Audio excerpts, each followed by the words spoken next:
이 말씀에는 믿음의 사람 세 사람이 나와요. 첫 번째는 베드로죠. 오늘 이 베드로는 지금 베드로의 행동을 뭐라고 말하냐면 28절에 이렇게 얘기하고 있어요. 이르되 유대인으로서 이방인과 교제하며 가까이 하는 것이 위법인 줄을 너희도 알거니와 이렇게 됩니다. 베드로의 지금 이 고넬료의 집에 들어가서 그와 같이 함께 먹고 마시고 또 함께 있는 것 자체가 위법이라고 얘기해요.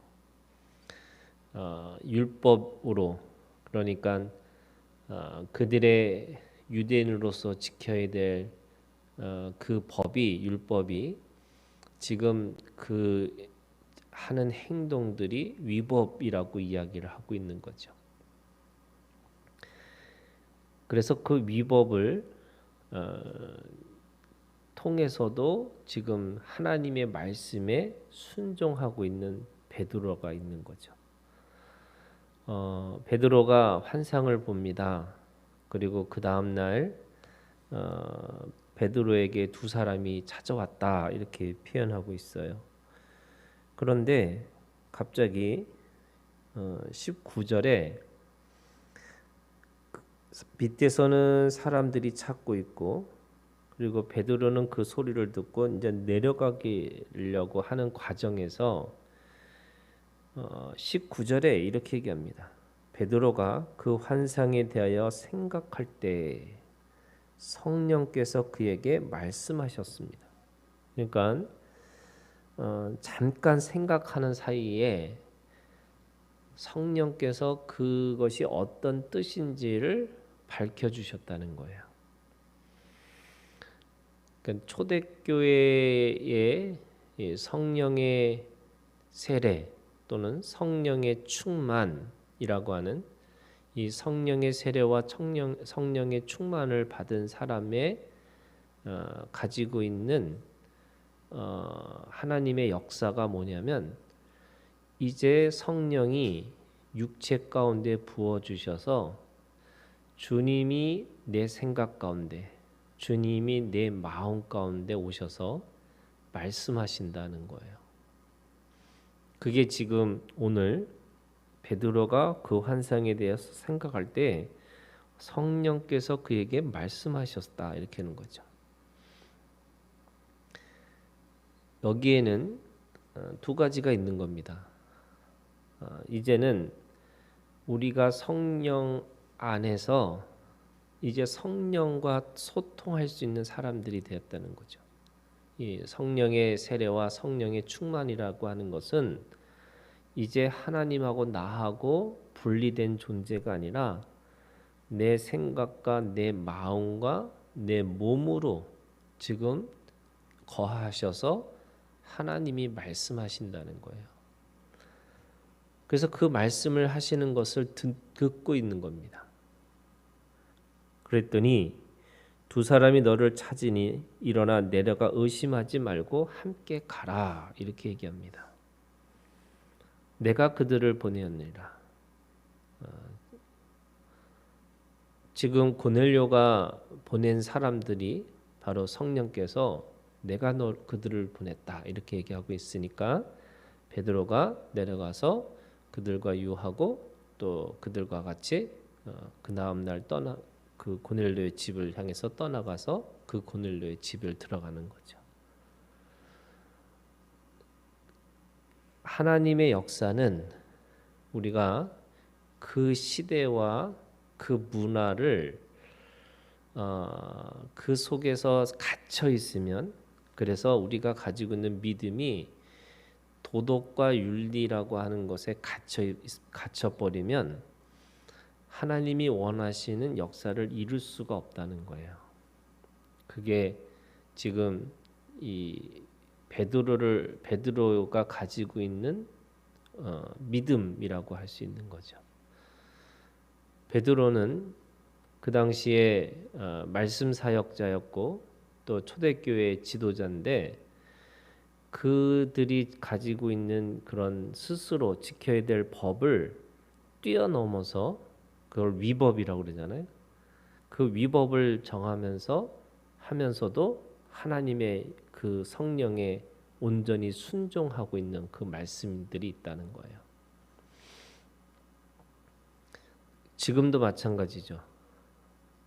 우리가 무엇인가 하나님의 역사를 이루려고 하면 우리가 사람이 살고 있는 것은 그 시대와 그 세대라고 하는 또는 지금까지 내가 경험했던 그것들 안에 있어야 된다고 생각하는데 가끔 하나님은 그거를 뛰어넘으라고 말씀하시는 게 있어요.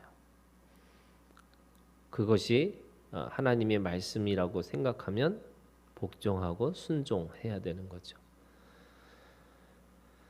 그 베드로는 그 당시에 사람들에게 지켜지는 그 법을 어기면서까지 하나님의 말씀에 순종하려고 하는 거죠. 그래서 이 고넬료라고 하는 첫 번째 이방인 사람이 선교를 베드로의 말씀을 듣고 첫 번째 전도인이 되는 거고 사실은 이 사건을 통해서 우리가 잘 알고 있는 것처럼 이 예루살렘 회의가 열릴 수밖에 없는 그런 결정적인 사건이 바로 이 베드로의 이 사건이었습니다. 두 번째는요. 고넬료의 믿음이 있어요. 고넬료의 믿음이라는 것이 뭐냐면 지금 베드로가 들어갈 때에 혼자 있었던 게 아니죠. 거기에 사람들이 있었다는 거예요. 31절에 고넬료의 믿음이 이렇게 얘기합니다. 하나님이 네 기도를 들으시고 네 구제를 기억하셨으니 기도를 들으셨다라는 말은 이해가 되는데 네 구제를 기억하셨다. 이 구제라는 게 뭘까라고 생각해 보니까 그 베드로가 그 사람의 그 고넬료의 집에 들어갔을 때에 거기에는 혼자 있었던 게 아니죠. 그러니까 그 사람들 안에 같이 사람들이 있었다는 거예요. 그것이 오늘 이 말씀 속에 그렇게 나와 있는 거죠. 베드로가 그 집에 들어가서 그들과 함께 모인 것을 보는데 이렇게 되어 있습니다. 24절에 이튿날 가이사랴에 들어가니 고넬료가 그의 친척과 가까운 친구들을 모아 기다리더니 그러면서 27절에 더불어 말하며 들어가 여러 사람이 모인 것을 보고 지금 고넬료가 기도하는 거죠. 그래서 하나님이 기도를 통해서 결국 베드로를 보내셨다라고 하는데 왜 구제를 기억하셨을까라고 생각해 보면 그가 가지고 있는 최고의 선행은 사실은 구제는 복음을 듣게 하는 거였어요. 그러니까 지금 물질을 도와주는 것보다 복음을 전하는 자로 그가 있었다는 거죠. 그러니까 혼자 이 베드로를 맞이한 게 아니라 거기에 친척들, 가까운 친구들 뿐만 아니라 많은 사람들을 불러 모아서 하나님의 말씀을 듣고 그들이 구원받기를 원한 거죠. 그러니까 구제라는 것이 단순하게 물질을 나누는 게 아니라 우리가 가지고 있는 믿음이라는 게 예수를 나누는 삶이 진짜 구제라고 할 수 있습니다. 그래서 우리가 예수 그리스도를 먹고 예수 그리스도를 살고 예수 그리스도를 나누는 이라고 하는 이게 예수를 나누는 것이 진정한 구제, 진정한 우리 영혼 구원의 역사라고 할 수 있는 거죠.